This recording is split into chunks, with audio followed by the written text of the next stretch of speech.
What's up? It's your boy Roger, and this is DJ Woo Junior. But anyways, so we're gonna show you today on how to drop the top and take it out and swap it for another one. Right now, we're actually working on a window regulator, and I guess he just hit himself. Still working while he's a little crippled, but it's all right. We're gonna show you just the quick steps on how to do this. We're not gonna go super duper in depth, but this is probably the only video out there for this. So good luck. Depending on the model, it may vary. You may have a hex key or an Allen key for the drop top bolts. It goes right in here. I can't put my finger back there. Anyways, so it's gonna be, look, let me orientate you. So this is the drop top put all the way down, and you're gonna follow it right here to this bracket or brace, and we took out the door panel. You can easily YouTube that, and then when you get past that, go ahead and drop in on this video. But there's gonna be several bolts right here on the A4 that we took this off of, the newer one that's in the garage. We actually had to use some of these. Well, we should have used some of these splines. We kind of just we finagled it, but with oh yeah, torque screws or torque bits. There you go. And we kind of just finagled it. But you'll need some of those, or you'll just need regular Allen key. You know, one of these babies. So there's gonna be one right where I showed you, right here, that goes all the way through here, and there's gonna be another one right, this little level, or it's like a sensor or something like that, but basically there's another one right here, and then there's another one, if you could see, all the way back there's, you don't need to take out the little ones, I don't believe so, but yeah, just make sure you got all of these taken out before you move on. Very easy to pull this little side out. Here it is, the side panel. It literally has these little clips right here, and they come out. You just got to do short little wiggles.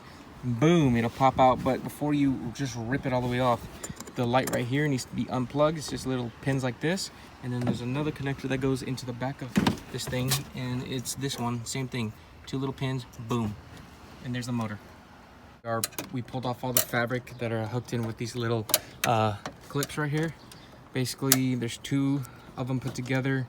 One is to extend the other to hold it behind the door, and all you have to do is pull up the top one and then pull out the second one, and it'll come right out. Try not to lose these, but it's very easy to lose those, so just be extra cautious. And you could save some of these zip ties, but why would we do that when we have more zip ties? They are specialized zip ties, but who cares? We'll have more. So you want to, like I said, make sure you get all of them. They're on both sides. These wires are going to be tucked in right here to these thingies. And these prop up. Yeah, just like that. And then they're going to be lined all the way there, all the way there, all the way there. Yeah, all of that. So we just use a jack handle, prop this baby up, and yeah, on to the next step. Here on the passenger side, and there's these wires right here that come up. You don't even have to worry about where they go this way. Just worry about taking them off down there inside of the door. So you're gonna have to definitely open all of this up and get that one off. You can pretty much see what color it is. Right out of here, we already got the motor taken out from that little spot, which are held in by what millimeter bolts? 10 millimeter bolts. There's 3 of them. One right here, and right here. So you got to take them out. Make sure you pull it up straight through right here. There's a little ground right there as well in that corner that you need to pull off. And make sure you got everything loosened. You can give it a little wiggle, you know, up. Make sure that nothing's caught on it. And then make sure also when this is propped that you move the wires from underneath it, because once you pull it out, it's all gonna fall because this is gonna get tangled up. So after this, you should be good to go. Then we'll have to put these back on and put all the tubings. This is the only tubes that you gotta remove, and it's just a little tiny square like this, and you just pry it with pliers, and it'll allow you to take this little tube out and out right here. Don't compress or decompress this because the fluid will squirt out, compress or decompress, and until you put the new one on. All right. So super difficult to explain this one right here. So this is kind of one you're gonna have to go through some trials and tribulations with this. Probably said that wrong, but who cares? So you have to use somebody else. There's no way you can probably do this by yourself if you have some equipment. Would use like, you know, a lift or a crane or whatever. But anyways, you have to keep it stationary.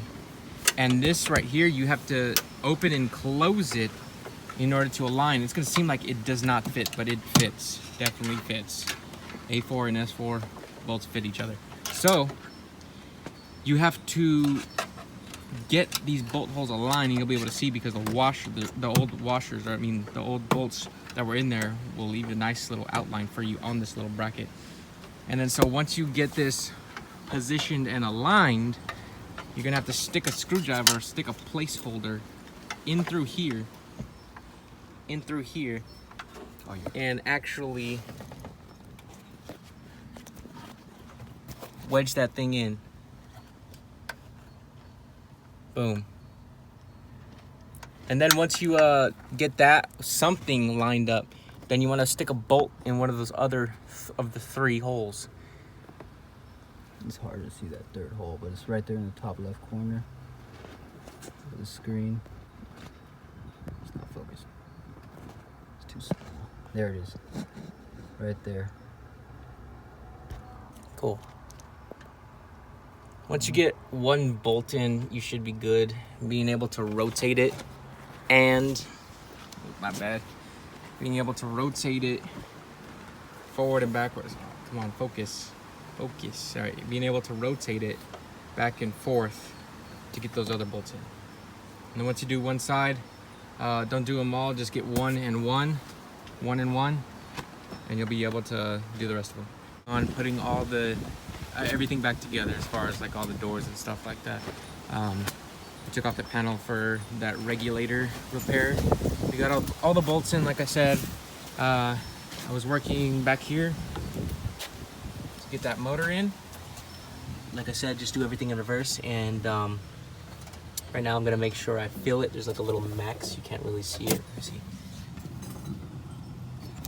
Max and min line, you wanna make sure you fill it up. It looks like it's green hydraulic fluids, but honestly, I'm probably just gonna put the old one in there. The other one, it's not completely empty. This one's not completely empty, but it does need to be topped off. So I did get that finished, but the only problem is that my boot sensor is saying that it's still open, so it won't allow it to actually go through a cycle. So I gotta figure out what's wrong with that, and then I'll be able to show you guys how it looks. But I guess stay tuned to the next video so I can show you guys if it did work, if it didn't work, but I'm pretty sure it's good. There's no other codes except the boot saying that it's open, and it's not. If you do know the solution to my problem and I don't figure it out by then, just let me know. All right?